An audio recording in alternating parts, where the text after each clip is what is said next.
holy month of Ramadan, as we are physically fasting from food, from eating, from drinking, from a number of other acts, we are reminded that every body part is also fasting with us. Our eyes are also fasting. Our ears are also fasting. Our tongue is also fasting. This organ that we have, the smallest organ, the tongue, is also potentially the most dangerous organ that we have. Most of the problems that you see in our daily lives, in our family life, in our social lives, are caused by this tongue. This tongue which we do not control. This tongue which exceeds its limit. In the month of Ramadan, one of our greatest challenges, my dear brothers and sisters, is to control this organ, is to control the tongue. We have many beautiful narrations from the Ahlul Bayt, peace be upon them, that talk about developing the intellect. The intellect, the aql, that power to see right from wrong. That power which allows you to prepare for the akhirah. One of the most important tools to develop the intellect is silence, is to refrain from excessive talking. Many people, they have the habit of talking excessively, of being loquacious. To develop the intellect, we need to exercise silence. There are so many benefits to silence, my dear brothers and sisters. It helps develop the intellect and also the brain, this physical brain. Studies have shown, scientific studies have shown, that 2 hours of silence lead to the creation of new brain cells. Can you imagine? Brain cells are very valuable, and it's very hard to regenerate brain cells once they die. But one of the acts, one of the exercises that actually generate new cells in the brain is silence. To be silent, to reflect, and to contemplate. When we engage in silence, it allows us to evaluate our lives. It gives you wisdom. It gives you insight into this life. I know that we have this tendency to talk because it feels good. When you talk and you're constantly expressing yourself, it does temporarily feel good, but it does a lot of damage. First of all, brothers and sisters, the more we talk, the more we sin. That's the reality. The more we start gossiping, the more we backbite, the more we wrongly accuse other people. And this does a lot of damage. One word sometimes that wounds someone's heart can leave an indelible mark, an everlasting mark in their life that they'll never forget.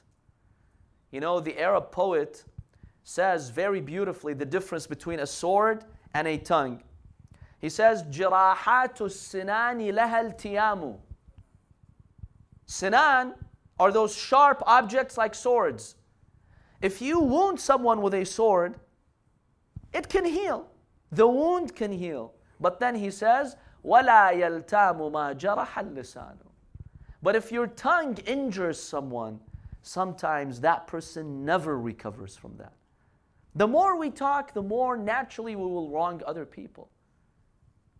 And secondly, the more we talk, we harm ourselves. You know why?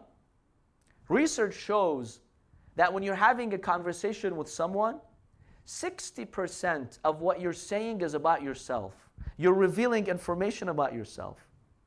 And on social media, people who are talking on social media, 80% of the things they're saying is about themselves, revealing details about their lives.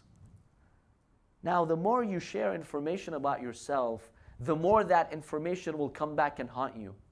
The more other people will use that one day against you. Why do that to yourself? I know it feels good. People want to always reveal information about themselves.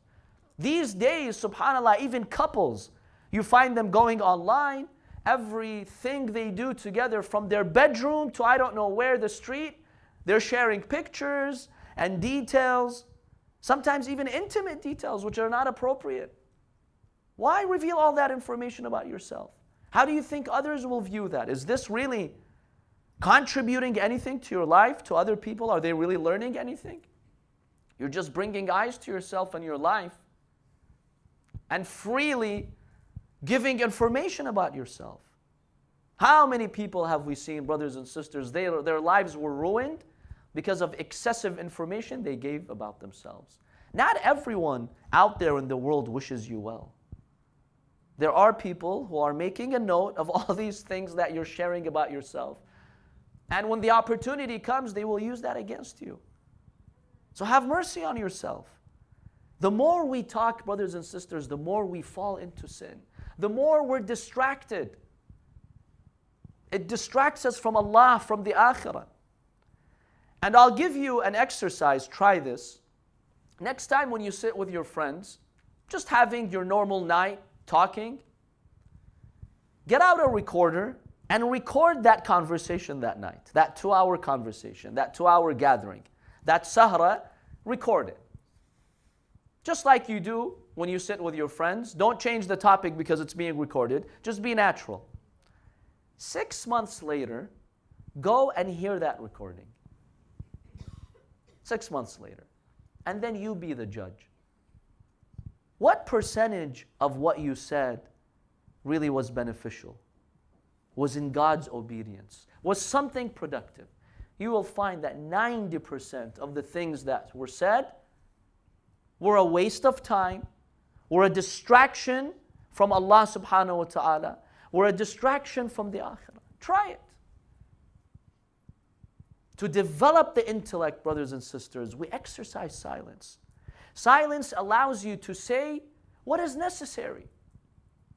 Think about it. If this is productive, I will say it. If not, I will not. And you know, successful people, we have this wrong image. A lot of people think that to be successful, outgoing in society, you have to be talkative. You're always talking, making your points. They call them extroverts. That's what we think, right? But what do studies show? The exact opposite. Very successful people in society, generally speaking, are not talkative. They're more introverts. Because people who are introverts, who give value to silence and contemplation, they're not always trying to make their point and being talkative. These people are better focused. They think about what they say. Is this of any value or not? Successful people in society are not, generally speaking, talkative. That's a wrong impression that we have.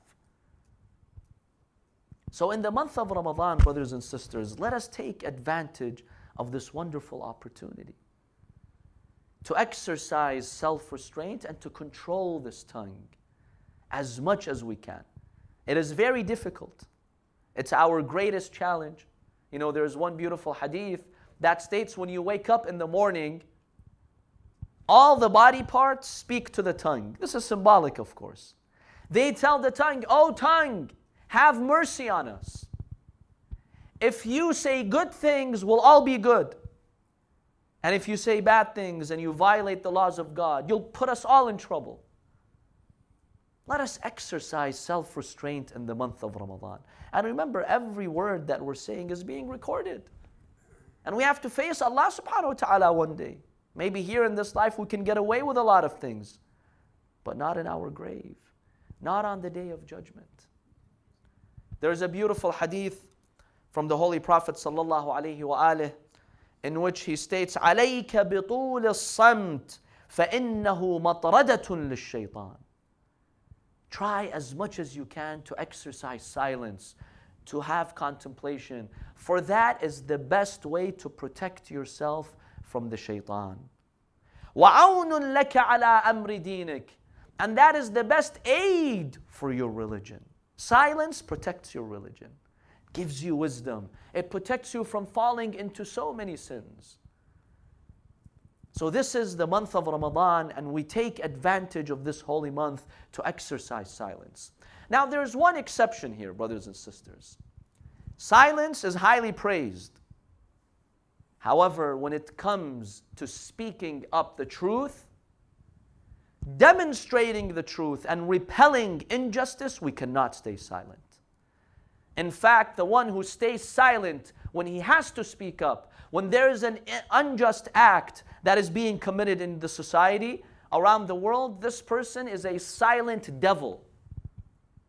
We exercise silence from petty issues, but when it comes to right and wrong, to humanity, to justice, to injustice, to oppression, we have to speak up, my dear brothers and sisters. If there is someone in your society who's being violated, it could be a family member, it could be a friend, don't say, no, it's none of my business. No, do something about it. Allah subhanahu wa ta'ala will hold you responsible. If there are people suffering around the world, we have to do something. When it comes to justice, my dear brothers and sisters, we have to make a statement. We have to voice our concerns. We have to defend those who are being unjustly killed. This is an obligation on us. The Holy Prophet ﷺ states, "Man asbaha la yahtammu bi umur al-muslimin, falaysa bi-muslim." If you wake up finding yourself you don't care about what's happening to other Muslims around the world, the Prophet says you're not a real Muslim. Because then the Prophet gives us a very beautiful example. He says the believers, the Muslims, are like one body. We're all like one body. If one body part suffers, let's say you have an ear infection, what happens to the entire body? The Prophet says, إِذَا اشْتَكَى مِنْهُ عُضْوٌ. If one of your body parts is suffering, the entire body responds through fever, right? When you get fever, is it just one body part that has fever? No. The entire body responds and suffers. That's how the believers are. If there's one believer who's suffering, everyone needs to respond.